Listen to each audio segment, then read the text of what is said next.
A wealthy man asked his daughter to select a new mother from 5 affluent women, but he ended up choosing the African-American housekeeper when he learned the truth about who truly cared for his child.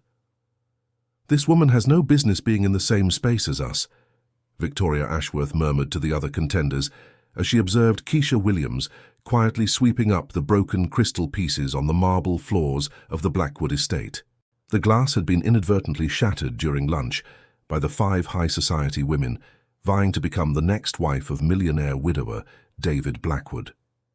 Keisha, 28 years old, had been employed at the Grand Atlanta estate for merely 3 months. Yet she had already completely changed the existence of 7-year-old Emma, who had lost her mother in an automobile crash the year before. What the contenders were unaware of was that every harsh word, every scornful glance, every attempt at degradation was being meticulously monitored by someone who harbored secrets much deeper than they could ever conceive.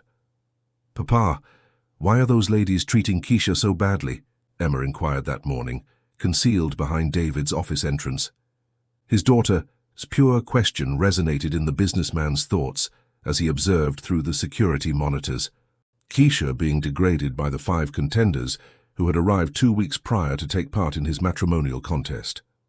The concept had originated from his counselor: allow Emma to live alongside different women for a month and select whom she would prefer as her new mother.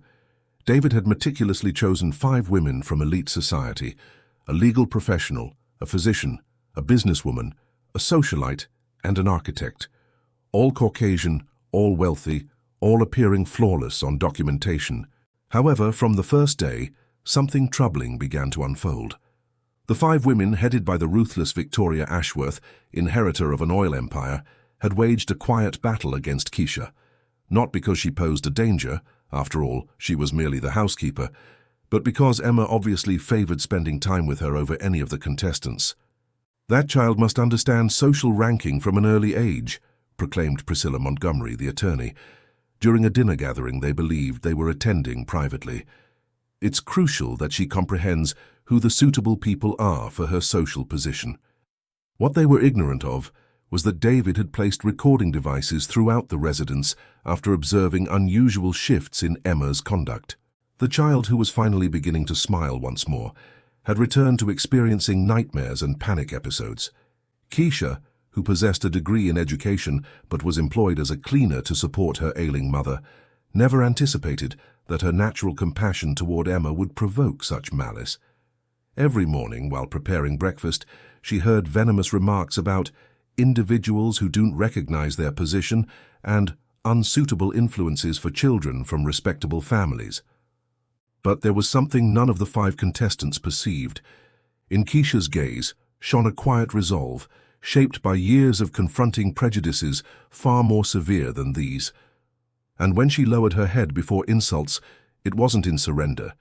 It was pure tactics from someone who had discovered that the finest vengeance comes to those who understand how to await the proper moment. If you're appreciating this tale of how bias can backfire against the biased, don't forget to subscribe to the channel, because what these women were unaware of was that their days of humiliating Keisha were limited, and their downfall would be far more dramatic than any of them could have envisioned. The following morning, Victoria assembled the other 4 contestants in the mansion's private study, away from the eyes and ears they assumed were monitoring them. The scheme being developed was as merciless as it was carefully planned. "We must be tactical about this situation," Victoria declared, adjusting her diamond jewelry as she observed Keisha through the glass, playing hopscotch with Emma in the yard. "That woman is affecting the child in a manner that's unsuitable for our social status." Priscilla Montgomery, the corporate attorney, opened her Italian leather portfolio. "I've researched the legal protocols. David can dismiss any worker for cultural mismatch without any employment complications." "Cultural mismatch is a polite euphemism," chuckled Christina Hawthorne, the dermatologist who exclusively treated Atlanta's upper class. "The issue is more apparent than that." Rebecca Sterling, the architect who had designed estates for 3 governors, shook her head in disgust. "Emma must learn early about proper associations. This closeness to the staff is creating unrealistic expectations about social relationships." Amanda Chase, owner of luxury resorts, was more blunt. Let's cease the evasion. The issue is that an African-American housekeeper is occupying emotional territory that should belong to one of us. Emma should be bonding with one of us, not her. What none of them realized was that Keisha had grown up hearing discussions exactly like this one. The daughter of a domestic worker who had served wealthy families for 30 years, she understood every code, every euphemism, every tactic that privileged individuals used to justify their cruelty. At 14, Keisha had witnessed her mother being terminated after 20 years of flawless service, simply because her employer's son had grown too attached to her. The veiled accusation of not understanding her position had reverberated through the corridors of that Charleston mansion, and now 14 years later, the same toxic whispers were emerging in Atlanta. But there was something these women couldn't perceive behind Keisha's apparent modesty. Her education at Clark Atlanta University had not been merely a diploma. It had been a silent declaration of battle against the system that had attempted to destroy her family. During the 3 years she had worked in public schools before being compelled to accept domestic positions to fund her mother's cancer care, Keisha had learned to analyze people with surgical accuracy. She knew precisely when she was being undervalued, and more significantly, she knew how to use that undervaluation to her benefit. "Emma, sweetheart," Victoria said that afternoon, intercepting the girl as she hurried to find Keisha in the kitchen. "How about we engage in something more sophisticated? I brought a chess set from France, especially for you." "I don't understand how to play chess," Emma responded, attempting to continue on her path. "That's precisely why you need to learn," insisted Priscilla, gently obstructing the corridor. "Intellectual games are vital for the development of privileged minds." "Keisha taught me checkers yesterday," said Emma, unaware of the tension her words generated. "She said games help you think better, regardless of what they are." Christina exchanged a meaningful look with the others. "Darling, there's a distinction between different types of games. Some are more suitable for certain individuals." It was at that instant that Keisha appeared at the kitchen entrance, carrying a tray of freshly baked cookies. She had heard every word, but her expression remained calm, almost motherly. "Pardon the interruption," she said with a politeness that bordered on perfection. "Emma, your chocolate chip cookies are ready." The girl's eyes brightened immediately. "Keisha, did you make the butterfly-shaped ones like you promised?" "I did, sweetheart, and I saved some extra for after dinner." Victoria observed the interaction with growing frustration. The naturalness of the affection between them was undeniable, and it made her mission even more pressing. "Keisha," Victoria said, attempting the maid's name for the first time but pronouncing it as though it were a distasteful, foreign word. "Don't you think you're assuming too much responsibility with Emma? We're here to handle those developmental needs." Keisha smiled courteously, but something flickered in her dark eyes. "Certainly, Miss Victoria. I was simply following Mr. David's directions about keeping Emma nourished and content." "Naturally," Amanda said, entering the conversation. "But nourishment is different from forming emotional attachments. It would be wise to maintain appropriate professional boundaries." "I understand completely," Keisha replied, her voice maintaining the same dangerous sweetness. "I've always been taught that caring for children means providing them exactly what they require when they require it." The response was too polite, too diplomatic, and it made the 5 women uneasy. There was something about Keisha's composure that suggested a much keener intelligence than they had presumed. That evening, David observed discreetly through the cameras as the contestants organized their next action.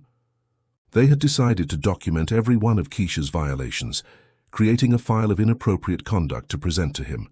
What David was discovering was vastly different from what they thought they were documenting. Each recording showed Keisha being professional, nurturing, and genuinely attentive to Emma's requirements.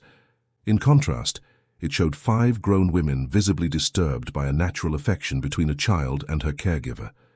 But there was something more troubling emerging from the recordings. David began to recognize a pattern in the contestants' behavior.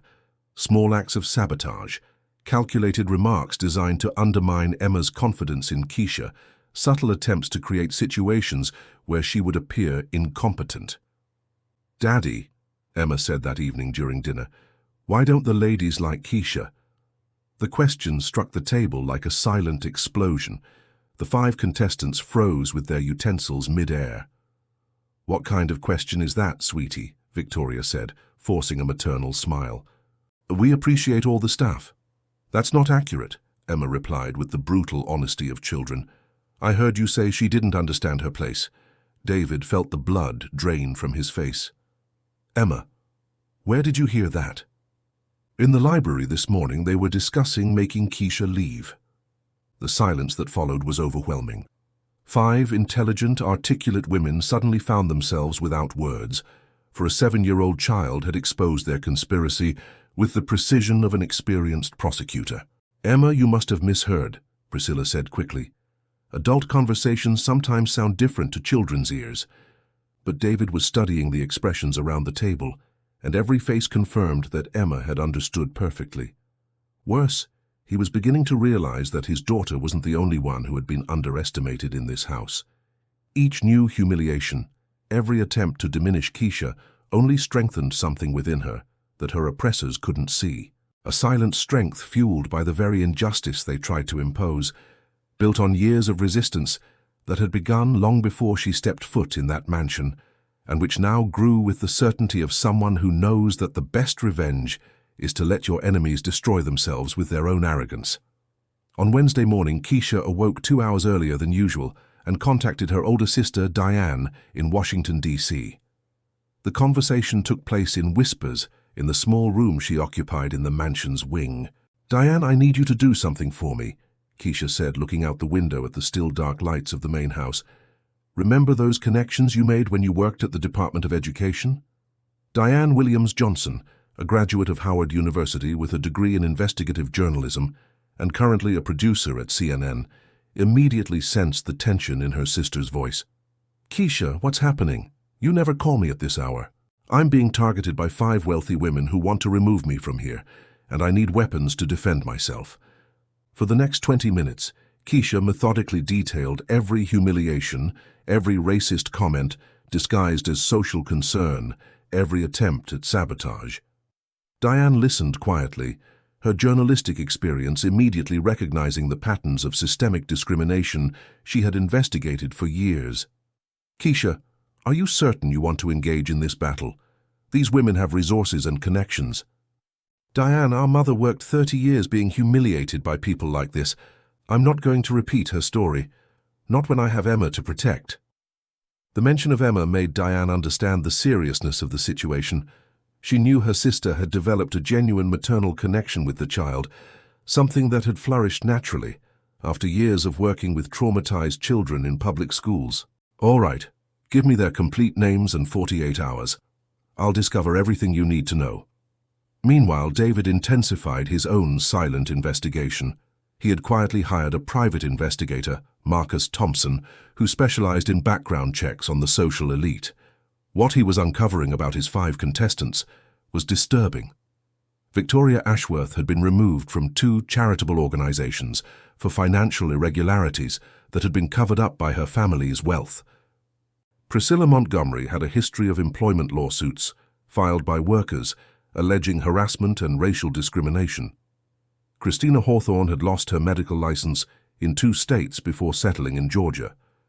Rebecca Sterling had been investigated by the Internal Revenue Service for tax evasion, and Amanda Chase was being sued by 3 former employees of her hotel chain for creating a hostile work environment based on racial discrimination. "Mr. Blackwood," Marcus said during an encrypted phone call, "these women aren't merely prejudiced. They're systematic predators who use their social position to destroy vulnerable people." Meanwhile, at the mansion, the 5 contestants were escalating their attacks on Keisha. Victoria had devised a meticulous plan to create situations where Keisha would appear incompetent or inadequate. "We need to document every mistake, every moment she crosses professional boundaries," Victoria instructed during a morning meeting in Priscilla's bedroom. "David is a rational man. With sufficient evidence, he'll be forced to fire her." Priscilla opened her laptop and showed a document she had prepared. "I've created a detailed behavioral report, allegations of violation of family privacy, inappropriate influence over Emma, attempts to emotionally manipulate her boss. All false but very well substantiated," added Christina, admiring the legal sophistication of the document. With my medical background, I can add concerns about psychological impact on the child. Rebecca and Amanda exchanged satisfied smiles. They were convinced they had engineered Keisha's perfect destruction, professional, systematic, and impossible to contest by a mere cleaning lady with no resources or formal education. What they didn't know was that Keisha had anticipated this strategy exactly. During her years working in public schools, she had faced principals and coordinators who used identical tactics to remove black teachers who didn't fit the institutional culture. That afternoon, while discreetly cleaning David's office, Keisha accidentally discovered the contestant's report open on the printer. She quickly read each accusation, each malicious distortion of her interactions with Emma, each attempt to turn her genuine affection into something inappropriate or suspicious. Instead of panic or despair, Keisha felt a cold calm flow through her body. It was the same serenity she had developed at 14 when she witnessed her mother being fired for excessive emotional closeness with the children she cared for. That night, after Emma fell asleep, Keisha made another crucial phone call, this time to her former supervisor at Clark Atlanta University, Professor Angela Morrison, one of the leading authorities on child development and separation trauma. Professor Morrison, I need your professional help documenting the emotional well-being of a child in a very delicate situation. Dr. Morrison, who had advised Keisha on her dissertation on reparative bonds in orphaned children, immediately understood the gravity of the request. Keisha, you want me to conduct an independent psychological evaluation? Exactly, and I need it done in a way that will be indisputable in any court or legal situation. During the 40-minute conversation that followed, Keisha outlined not only a defense plan, but an offensive strategy that would use the very academic and professional expertise that her attackers assumed she lacked. The next day, David watched through the cameras as the contestants carried out their most cruel sabotage yet. They had hidden Emma's favorite teddy bear, a gift from her late mother, and then discovered the toy in Keisha's closet. "Emma, honey, we found your teddy bear," Victoria announced dramatically, pulling the toy out of the closet as Emma cried desperately. It was in the employees' room. The girl looked at Keisha with confusion and hurt. "Keisha, why did you take my teddy bear?" "I didn't take it, sweetie," Keisha replied calmly, but David could see the pain in her eyes through the camera. "Someone must have put it there by mistake." "Mistake?" said Priscilla, feigning disbelief. "Emma, did you leave your teddy bear in the employees' room?" "No," whispered Emma, tears streaming down her face. "I always leave it on my bed." Christina approached and knelt down to the child's height. "Honey, sometimes people, different people, take things that aren't theirs. It's not necessarily out of malice, but out of envy or a desire to have nice things." It was at that moment that David saw something extraordinary happen. Instead of desperately defending herself or protesting her innocence, Keisha simply embraced Emma and whispered, "My little one, you know in your heart that I would never take anything of yours. And people who truly love you would never try to confuse that heart." The mature wisdom and unshakable dignity of that response contrasted brutally with the calculated cruelty of the 5 women. David realized he was witnessing not just racial discrimination, but a systematic attempt to psychologically destroy both his employee and his own daughter. That night, while the contestants secretly celebrated what they considered their definitive victory, Keisha received a call from Diane that would completely change the game. "Sister, you won't believe what I discovered about your new friends. And best of all, it's all publicly documented. They're much more vulnerable than they realize." Across the mansion, David made a decision that would seal the fate of the 5 women. He had seen enough, gathered sufficient evidence, and reached a conclusion that left him both furious and determined. It was time to stop watching passively and start taking action. But first, he needed to have a very serious conversation with the woman he had completely underestimated, and who was about to discover that she had allies and resources far more powerful than any of her attackers could have imagined. Each new cruelty had not only strengthened Keisha's resolve, but had revealed a character that turned each attack into fuel for a response that would be as intelligent as it was devastating. proving that sometimes the person who seems most vulnerable is exactly the one who possesses the most lethal weapons in a war her enemies didn't even know they had lost. The following Friday, David called a special meeting. He had discreetly invited Dr. Angela Morrison, Diane Williams-Johnson from CNN, and investigator Marcus Thompson. The 5 contestants showed up thinking they would finally receive the decision on who would be chosen. "Ladies, before I announce my decision, I would like to share some interesting findings," David said, turning on the screen in the room. Victoria smiled confidently. "Certainly, David. We're eager to hear them." The first image that appeared was a news article. "Oil heiress diverts charity funds." Victoria's photo was splashed across the headline. "That's a lie!" Victoria shouted, her face turning crimson. "Is it?" asked Diane, standing up. "I'm Diane Williams-Johnson, CNN. I confirm every word of this report." David clicked to the next slide. Priscilla Montgomery appeared being sued for racial discrimination against 3 black employees. "David, this is taken out of context," Priscilla tried nervously. "Context?" interrupted Marcus Thompson. "I'm a private investigator. All of these documents are public and verified." The next images devastated Christina, Rebecca, and Amanda one by one. Lawsuits for medical malpractice, tax evasion, hostile work environment.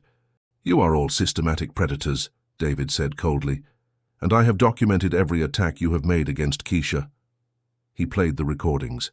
The voices of the 5 women echoed through the room. Racist comments, plans for sabotage, the setup with Emma's teddy bear. "This is invasion of privacy," Victoria yelled. "In my own home," David laughed bitterly, "where you plotted to destroy an innocent person." Dr. Morrison approached. "As a child development expert, I evaluated Emma this week. The child demonstrates healthy restorative bonds with Keisha, which are essential to her post-traumatic development." Emma, who had been called into the room, ran straight to Keisha. "Keisha, you're not leaving, are you?" "No, sweetheart," Keisha said calmly, embracing the girl. David looked directly at the 5 women. Keisha Williams has a degree in education from Clark Atlanta University, 3 specializations in child development, and impeccable references. You assume she was just a cleaning lady because she's black. Victoria tried one last card. "David, you're making a terrible mistake. Think of the social standing, Emma's future." "I am thinking," David interrupted. "Keisha, will you marry me?" The silence was deafening. Keisha looked at Emma, then at David. "I will," Emma screamed with joy. "Now Keisha will be my real mom." The 5 contestants were in total shock. Victoria was as pale as a ghost. "Impossible," Christina whispered. "You're going to marry the maid." "I'm marrying the most honest woman I know," David replied. "The woman who cared for my daughter with true love, while you plotted to destroy her out of pure prejudice." Diane was filming everything. "This story will be on the air Monday. Racist socialites exposed. The fall of 5 elite predators. Your reputations, careers, and social circles are destroyed," Marcus added, "all documented and irrefutable." Victoria tried to leave, but David stopped her. "Oh, one last thing. I'm suing all of you for conspiracy, slander, and attempted destruction of character. My lawyers are already on it." The 5 left the mansion humiliated, photographed by the journalists Diane had called. Their cell phones were already ringing with angry calls from clients, friends, and family who had seen the first news stories leaking on social media. Keisha remained standing, dignified and serene, holding Emma in her arms. "Thank you for believing in me," she said to David. "Thank you for showing me what really matters," he replied, kissing her gently. While the former contestants faced the total collapse of their privileged lives, a new family was born, built on true love, mutual respect, and the ultimate victory of dignity over prejudice, proving that sometimes the greatest revenge is simply to live well, while those who tried to destroy you watch their own masks fall publicly, revealing to the whole world who they really always were, behind all that false sophistication. 2 years later, Diane's article had become a case study on racial discrimination in journalism schools across the country. The 5 women faced devastating and permanent consequences. Victoria Ashworth lost her family inheritance when the board discovered her charitable embezzlement. Today she works as a sales clerk in a department store, constantly recognized by customers who saw the story. Priscilla Montgomery was fired from her law firm and had her license suspended. Rebecca Sterling went bankrupt after losing all her architectural clients. Christina Hawthorne moved to another state after her clinic closed. Amanda Chase sold her hotels to pay workers' compensation claims. Meanwhile, Keisha flourished in an extraordinary way. David had insisted that she complete her master's degree in special education, and now she ran a foundation that offered scholarships to underprivileged children to study music and the arts. "Mom, Keisha, look what I learned on the piano today," Emma shouted, running home after class. At 9, she had mastered 3 instruments and spoke fluent Portuguese after lessons with Keisha's grandmother, who had moved into the mansion. The family had grown. 6-month-old David Jr. slept peacefully in Keisha's arms as she organized documents for the foundation named after Emma. "Honey, another thank you letter," David said, handing her the envelope. "This time it's from a mother in Detroit whose son got a full scholarship to study violin." Keisha smiled, remembering the conversation she had had with Emma the week before. The girl had asked why the mean ladies had tried to send her away. "Sweetie, some people are born with everything and think that makes them better than others. But you know what the secret is," Keisha had replied. "People like that always destroy themselves because kindness and cruelty cannot live in the same heart." During an interview on the country's most watched morning show, David was asked about his controversial decision to marry Keisha. "Controversial?" He laughed. "I married a woman who is educated, intelligent, saved my daughter from depression, and taught me the true meaning of family. If that's controversial, then the problem isn't with me." The host pressed on. "But what about the social differences?" "What differences?" David replied, looking directly at the camera. "My wife has a master's degree, runs a foundation that has benefited 1,000 children, speaks 3 languages, and raises my children with more love and wisdom than any socialite could ever dream of having." Keisha watched from home, Emma on her lap, smiling proudly at the man who had chosen to love her exactly as she was. At Emma's school, other children constantly asked about her famous mother. "She's the bravest woman in the world," Emma would reply proudly, "and she makes the best chocolate cake too." Keisha's true revenge had not been to destroy her attackers. It had been to live so well that her happiness became living proof that people like Victoria were fundamentally wrong about human worth. That Sunday morning, as she watched David playing with their children in the garden where she had once been humiliated, Keisha reflected on how life had changed. It wasn't just that she had won, it was that she had turned her victory into something greater than herself. "Love," David called from the garden, "come here. Emma wants to show you the song she wrote for you." Keisha walked toward the family she had built, knowing that sometimes the greatest revenge against prejudice is not to strike back with anger, but to respond with so much love and success that you completely rewrite the rules of the game. If you believe that dignity and true love always triumph over prejudice and evil, don't forget to subscribe to the channel for more stories that prove that, in the end, those who truly love always find their place in the world, and that place is always bigger and more beautiful than their enemies could ever imagine.